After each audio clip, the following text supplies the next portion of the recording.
Nabi melarang orang sholat subuh, setelah sholat subuh kemudian sholat sebelum matahari tinggi. Itu hadisnya ada. Jadi tidak boleh langsung terbit langsung sholat. Ada yang masih mempersoalkan ceramah saya tentang sholat isyraq. Ada yang nyebut sholat syuruk, yang tepat sholat isyraq.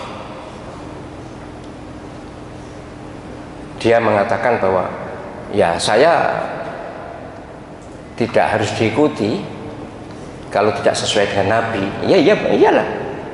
Kalau tidak sesuai dengan Nabi, saya pun tidak mau diikuti, dan saya juga tidak akan menyampaikan sesuatu yang tidak sesuai dengan ajaran Nabi SAW. Kata sesuai itu bukan berarti sama persis ya. Sesuai itu cocok, tidak bertentangan, itu sesuai. Nanti penjelasannya banyak, panjang sekali. Tapi sholat isyraq itu kan saya jelaskan dalam hadisnya panjang, punya begini: man shallal fajr fi jama'atin thumma qa'ada yadhkurullaha hatta tatlu asy-syams thumma shalla rak'atain kanat lahu atau ka'annahu ajru al-hajjati wal umrati, kanat lahu ajrul hajjati wal umrati. Siapa yang sholat subuh berjamaah kemudian duduk berzikir kepada Allah SWT sampai terbit matahari, kemudian sholat 2 rakaat, maka pahalanya setara dengan haji dan umroh. Dalam hadis lain menyatakan tamatan, sempurna, tidak berkurang sedikit pun.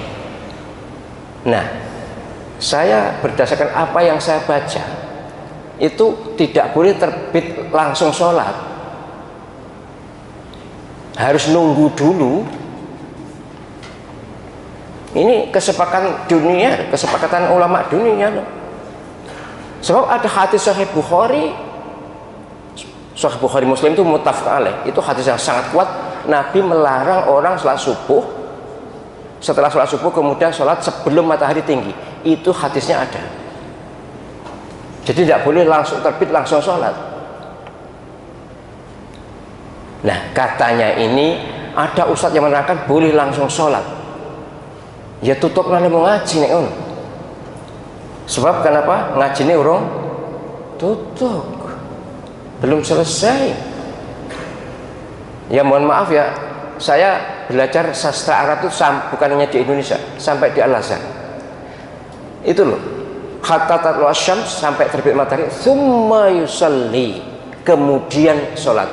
Kata tsumma itu ada jarak, dan jarak itu dikuatkan oleh hadis Sahih Bukhari Muslim. Dan sepakatan para ulama, semua kitab yang pernah saya baca, tidak boleh sholat terbit matahari langsung, harus nunggu irtifa. Irtifa itu ya memang al-adah muhakkamah, kebiasaan yang menjadi dasarnya. Spiro kalau menurut di kitab-kitab itu rumhah atau rumhatain, jadi dua penggalah atau satu penggalah, atau kalau dimeniti sekitar 10-15 menit. Wis, kalau mau ikuti ini. Tapi nek gak mau, silakan ikut yang mengatakan begitu terbit, pokoknya terbit matahari sudah boleh sholat. Itu semua ulama dalam kitab-kitab menyatakan haram berdasarkan hadis Sahih Bukhari Muslim, bahwa orang setelah sholat subuh tidak boleh sholat sunat sebelum matahari tinggi. Nek ngotot, ya gak apa-apa, saya juga tidak tersinggung, saya juga tidak minta diikuti kok. Tapi tanggung sendiri. Ini orang yang menjelaskan ini hanya teks hadis yang dibaca, tidak ngaji kitab. Saya yakin tidak ngaji kitab. Memang bunyinya hatta tatlu asy-syams, sampai terbit matahari, tsumma sholat, kemudian sholat. Nah, bahasa ini loh, bahasa hadis ini dimaknai pokoknya terbit matahari langsung sholat. Tsumma itu berbeda dengan wa, dengan fa. Kalau fa lil faur, kalau tsumma berbeda, lil faur itu langsung. Jadi saya minta ya, sekali lagi, penjenengan yang di Al-Qadar ya ikutilah apa yang sudah saya jelaskan kalau mau. Kalau nggak mau, gak paten. Saya nggak diikuti, nggak paten aku. Saya lebih nggak suka kalau dibantah. melalui WA, nek dibantah di sini, oh yes banget. Bahkan ada tokoh-tokoh yang ngotot itu dulu di Al-Akbar, saya bilang ayo silakan ketemu di TV, disiarkan terbuka.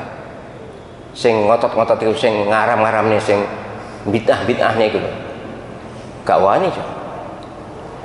Dan ini mohon maaf sekedar, ya bukan sekedar ya, jamaah kemudian pengetahuannya terbatas, lalu tanya lalu bantah, kemudian saya dibandingkan dengan ustadz lain. Ya mohon maaf ya, semua ilmu itu ada disiplinnya. Kenapa? Ada bidangnya. Saya nggak tahu yang ceramah ini bidang apa, tapi penjenengan kan tahu saya ya, tanpa la fakhron, tidak menyombongkan, naudzubillah, semua naudzubillah, bahwa saya, doktor saya itu fikih, profesor saya juga fikih, masalah sholat isyraq juga fikih. Terus piye? Bukan berarti saya sangat ahli, enggak, saya bisa salah, sebagai manusia bisa salah, bisa keliru, bisa lupa. Dan kalau saya salah mesti terbuka saya ralat di sini kalau saya salah. Jadi ini masalahnya adalah soal etika dan soal saya bisa menjawab penjenengan itu piro-piro loh. Enak kalau yang sudah 1 bulan belum saya jawab itu ada. Ya karena tidak sempat, belum sempat. Dowo pertanyaannya. Jawabannya dowo. Jadi sudahlah, tak tunda, nanti saya jawab di sini secara bertahap. Gitu nggih. Jadi sholat isyraq itu terbit kemudian sekitar 10 menit baru, tepatnya sebenarnya 8 menit wes. Tepatnya. Tapi saya tidak ingin beresiko, ya sudah mundur didik pasti lebih aman. Lebih tinggi didik pasti lebih aman dibanding kurang tinggi. Nek ketinggian kok masuk waktu duha yang tidak bagus, maka sholat isyraq seperti itu. Sekali lagi istilahnya sholat isyraq bukan sholat syuruk ya. Sama-sama benar tapi tepatnya memang sholat isyraq.